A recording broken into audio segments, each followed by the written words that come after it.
to worship the Lord in giving this morning. And 2 Corinthians chapter 9 verse 7 says, each man should give what he has decided in his heart, to give not reluctantly or under compulsion, for God loves a cheerful giver. So this morning we give our tithes and offering with a big smile in our face. Amen. We know that God will never leave us nor forsake us as we obey Him. Amen. And Philippians chapter 4:19 says that in my God will meet all your needs according to His glorious riches in Christ Jesus. Amen. Pag nag-i-invite, sorry, sometimes I invite people to church to say that we are inviting them to church because we want their money. But actually it's not. We give our money to God is for ourselves because our tithes and offering is the key to open the door, the floodgates of heaven. And our offering is also to pull down the blessings in our life. We give our tithes because we have a need. God doesn't need our money. Amen. Amen. Pastor Edith and Pastor John we don't give our money to them. We will give our money to God. Amen. And the church, Calvary Church, is just a good ground for us, a fertile ground for us to plant our seed so that the seed will grow. Amen. Individually, somebody asked me if I have already completed my SSS insurance. And I said, no, not yet, because I'm helping my niece for his college. And so this person says that you should have a wisdom. You need to use your wisdom. Don't pay. Are you paying tithes? I said yes. And said, instead of paying your tithes, pay your SSS. And sometimes in my carnal mind, I said, oh yeah, actually paying my tithes is more than that I pay for my SSS, my insurance, for my old age.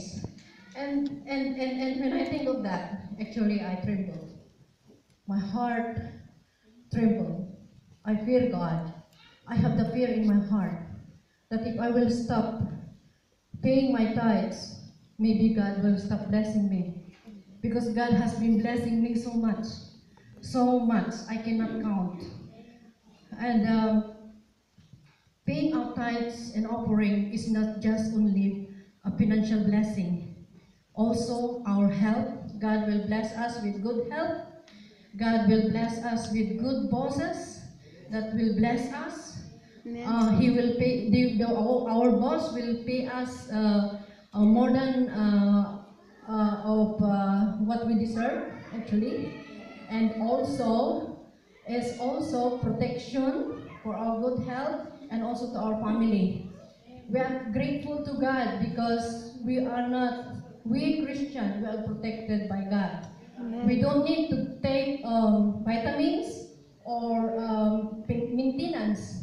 Because our maintenance is the Word of God. Amen. Our maintenance in the strength that God has given us through our giving to God. Amen. Hallelujah. So for those of you who are newcomers, please don't listen when people discourage you. You know that God has loved us so much. John 3:16 says, for God who loved the world that He gave. And also He said that Jesus loved us very much, that He gave His life for us. He never hold back. He never hold back. He gave everything. He suffered on the Calvary cross for you and I. And if you think of that, you will never resist of giving our tithes and offering to God. You just think of what He has done. You just think of His love for you, and you will never resist of giving. As I said, we don't give our tithes and offering to Pastor John or Pastor Malcolm. I don't care, even if I go back to Philippines, like what someone who said, do you think that the Calvary Church will help you? when you go back to our country and you got no more food to eat, I don't care. My God, whom I serve, will always bless me. He will always provide for me. Because I'm not serving Calvary Church, I'm not serving Pastor John or Pastor Edith. I am serving a living God, a God who is more than enough, who will supply all our needs. So don't fear of serving God in your tithes and offering, and also for your service to God. He knows what you need. Wherever you go, He remembers you. God says in Hebrews chapter 12 says, I will never leave you nor forsake you. Amen. Hallelujah. Let's pray. Our loving Father, we